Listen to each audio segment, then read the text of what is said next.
ৰকিবুল হুছেইন 100% এপিএছচিৰ কেলেংকাৰীত জড়িত আছিল।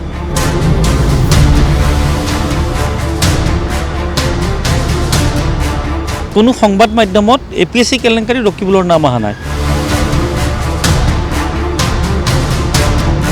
মই আপোনালোকৰ ND24ৰ জৰিয়তে অখিল গগৈ ডাঙৰীয়াক অনুৰোধ কৰিছোঁ, আপুনি নাম নকলেও সেইগৰাকী ৰকিবুল হুছেইন বুলি সকলোৱে জানে।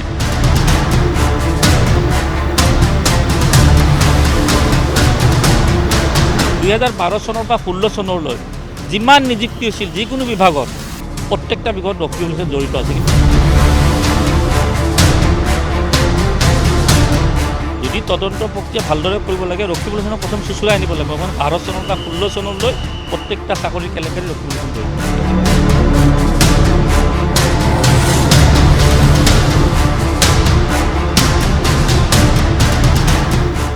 সংবাদ মাধ্যমত এটা নাম চৰ্চিত হোৱা নাই, কিন্তু মই তথ্য সহকাৰে ক'ব পাৰোঁ। মই জানিছিলোঁ এইখিনি সময়ত মই যিহেতু কংগ্ৰেছ দলৰ একেবাৰে সক্ৰিয় ভূমিকাত আছিলোঁ। আপোনালোকে চাব 2011 চনত যেতিয়া তৰুণ গগৈ আৰু হিমন্ত বিশ্ব শৰ্মাৰ সংঘাত আৰম্ভ হৈছিল, 11 চনৰ পিছৰে পৰা দল দুভাগত বিভক্ত হৈছিল কংগ্ৰেছ দল।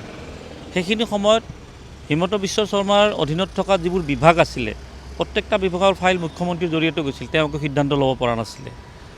আনকি তেওঁৰ মন্ত্ৰিত্বও কিছুমান তেওঁৰ হাতত থকা বিভাগ কিছুমান কৰ্তন কৰি সেইসকলক ৰকিবুল হুছেইনক চাবলৈ দিছিলে। 2012ৰ পৰা 2016 চনৰ নিৰ্বাচনলৈ ৰকিবুল হুছেইন তৰুণ গগৈৰ একেবাৰে ব্লু আইত বৈ আছিলে। আৰু প্ৰত্যেকটো বিভাগ, ইয়াত কোনো এপিএছচিৰে কেলেংকাৰীটোৰ কথা কোৱা নাই মই। টুৰিজিম কওক, যিটো আপোনালোকৰ ND24ত প্ৰকাশ পাইছে চাকৰিৰ কেলেংকাৰী, ভিজিলেন্সৰ তদন্তও হৈ আছে। এপিএছচিয়ে কওক, ফৰেষ্টেই কওক, বা বিভিন্ন বিভাগত ৰকিবুল হুছেইনৰ হস্তক্ষেপ আছিলে। কিন্তু আচৰিত কথা, কোনো সংবাদ মাধ্যমত এপিএছচি কেলেংকাৰী ৰকিবুলৰ নাম অহা নাই।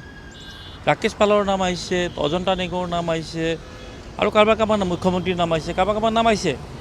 সেইসকল কোন জড়িত আছে নাই সেইটো অন্য কথা, কিন্তু ৰকিবুল হুছেইন 100% এপিএছচিৰ কেলেংকাৰীত জড়িত আছিল। আৰু কিভাৱে সংবাদ মাধ্যমত তেখেতৰ নামটো অহা নাই, কিন্তু মই এইটো খুব প্ৰতিবেদনত নাই। তাৰপিছত প্ৰতিবেদনতো মুখ্যমন্ত্ৰীৰো নামো নাই। কি ৰকিবুল হুছেইনৰ মুখ্যমন্ত্ৰীৰ কিবা এটা আণ্ডাৰষ্টেণ্ডিং আছে নেকি এই তলৰ মানুহখিনিক? মই ভাবোঁ, কাৰণ মই সেইখিনি আকৌ কৈছোঁ যে 2012ৰ পৰা 2016 চনলৈ অসম চৰকাৰৰ প্ৰতিটো বিভাগত ৰকিবুলৰ হস্তক্ষেপ আছিল। আনকি সেইখিনি সময়ত যিবোৰ চিণ্ডিকেট চলিছে, চৰকাৰ যিয়ে নহওক চিণ্ডিকেট চলিবই। কালিলৈ যদি কংগ্ৰেছো আহে চৰকাৰ, চিণ্ডিকেট চলাবই লাগিব। চিণ্ডিকেট এটা এইটো প্ৰক্ৰিয়া হৈ গৈছে। ৰকিবুল হুছেইনে সেই সময়ত আৰু এটা কাম কৰিছিল, আপোনালোকৰ মনত থাকিব। তেখেতে মুখ্যমন্ত্ৰীক গৌৰৱ গগৈক প্ৰক্ষেপ কৰিব লাগে বুলি বিসম্বাদটো তেওঁৱে মূল, মই নক'লেও সকলোৱে জানে। তাৰ উপৰি তেখেতে কৈছিল যে হিমন্ত বিশ্ব শৰ্মা যিসকল বিধায়ক হৈছিলে, তেওঁক যিবিলাকে দলীয় প্ৰাৰ্থিত্ব দিছিলে, সেইসকল চিণ্ডিকেটৰ লগত জড়িত। মই নামবিলাক প্ৰকাশ নকৰোঁ, সকলোৱে জানে। সেইসকলক চিণ্ডিকেটটো বন্ধ কৰিব লাগে। বন্ধ কৰাৰ কাৰণে এতিয়া কংগ্ৰেছৰ বিধায়কক চিণ্ডিকেটত গ্ৰেপ্তাৰ কৰিলেতো দলটোৰ বদনাম হ'ব। সেইকাৰণে ৰকিবুল হুছেইনে ক'লে যে যিসকলক সহায় কৰি আছে বিধায়কসকলক, সেইসকলৰ তালিকা এখন মই ৰেডি কৰিছোঁ। সেইসকলক আপোনালোকে মুখ্যমন্ত্ৰীক কৈছে, সেইসকলক আইনী ব্যৱস্থা লওক বা তেখেতসকলক জেললৈ প্ৰক্ষেপ কৰক, তেতিয়া চিণ্ডিকেট বন্ধ হৈ যাব আৰু আমাৰ অধীনত আহি যাব, ৰকিবুলৰ অধীনত।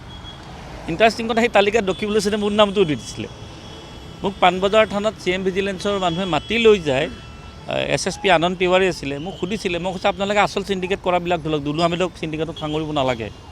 সেইখিনি সময়ত মুখ্যমন্ত্ৰীও গম পাইছিলে যে মই এইবিলাকৰ লগত জড়িত নহয়।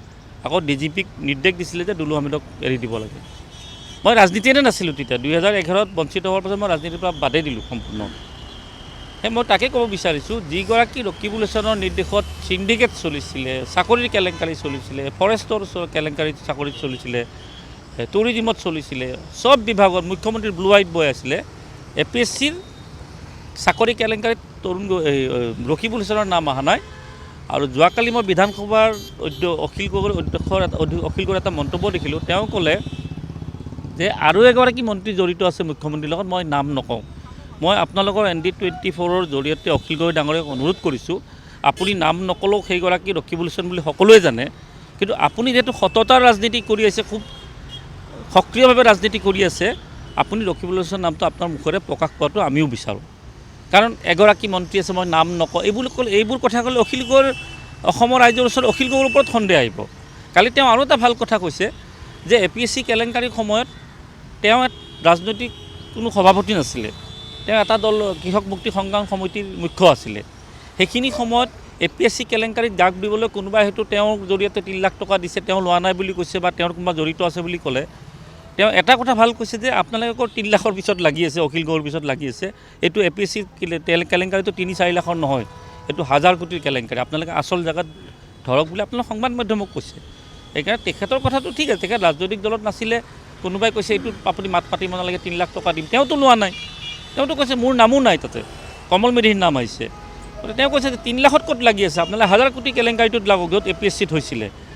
সেইকাৰণে মই আকৌ ক'ব বিচাৰিছোঁ অখিল গগৈ ডাঙৰীয়াক যে আপুনি এই সন্দেহৰ আৱৰ্তত থাকি মানে ছাছপেনশ্যনত অসমৰ ৰাইজক ৰাখিব নালাগে। নামটো কৈ দিয়ক, মই যিহেতু নামটো মুকলিকৈ কৈছোঁ আৰু আকৌ কৈছোঁ 2012 চনৰ পৰা 16 চনলৈ যিমান নিযুক্তি হৈছিল যিকোনো বিভাগত প্ৰত্যেকটা বিভাগত ৰকিবুল হুছেইন জড়িত আছে। কিন্তু আপোনালোকে কেৱল খালী এই যিটো কি টুৰিজমৰ এটা কিবা বিষয় দেখাই আছে, আপোনালোকৰ এনডিটিতে প্ৰকাশ পাই আছে। APSC দেখাওক, ফৰেষ্টৰ দেখাওক, আৰু মুখ্যমন্ত্ৰী কি বিভাগ তেখেতক চলাবলৈ দিছে, মুখ্যমন্ত্ৰী হিমন্ত বিশ্ব শৰ্মা বা বৰ্তমানৰ কি বিভাগ আছিল কৰ্তন কৰি ৰকিবুলক ক্ষমতা দিয়ে। গৃহ বিভাগ সম্পূৰ্ণ তেওঁ চলাইছিলে ৰকিবুল হুছেইনে, যদিও মন্ত্ৰী নাছিলে। তৰুণ গগৈৰ নিৰ্দেশত তেওঁ গৃহ বিভাগক চোৱা চিতা কৰিছিলে। এই সময়ত মানে মন্ত্ৰী হৈ থকাৰ বাবেই গোটেই আপুনি অভিযোগটো আনিছে, এনে আপোনাৰ হাতত কিবা তথ্য প্ৰমাণ কিবা আছে? আৰে মই মুকলিকৈ ক'লোঁ, গোটেইবোৰ ফাইল ৰকিবুল হুছেইনৰ নাম, ৰকিবুল হুছেইনে চাইছিলে আৰু চাকৰি কেলেংকাৰীত তেওঁ জড়িত। তেওঁৰ হাতত যেতিয়া ক্ষমতা থাকিব, তেওঁ আৰু কাক এইবিলাক বৰা দাস বহুত নাম আছে, মই লাহে লাহে মুখ খুলিম বাৰু। সেইবিলাক চাকৰি কেনেকৈ আছে, ৰকিবুল হুছেইনক দেৰা চুচুৰাই আনকচোন। মুখ্যমন্ত্ৰীৰ সাহস আছে যদি ৰকিবুল হুছেইনক, যদি তদন্ত প্ৰক্ৰিয়া ভালদৰে কৰিব লাগে, ৰকিবুল হুছেইনক প্ৰথম চুচুৰাই আনিব লাগিব। মানে 12 চনৰ পৰা 16 চনলৈ প্ৰত্যেকটা চাকৰি কেলেংকাৰী ৰকিবুল হুছেইন জড়িত আছে।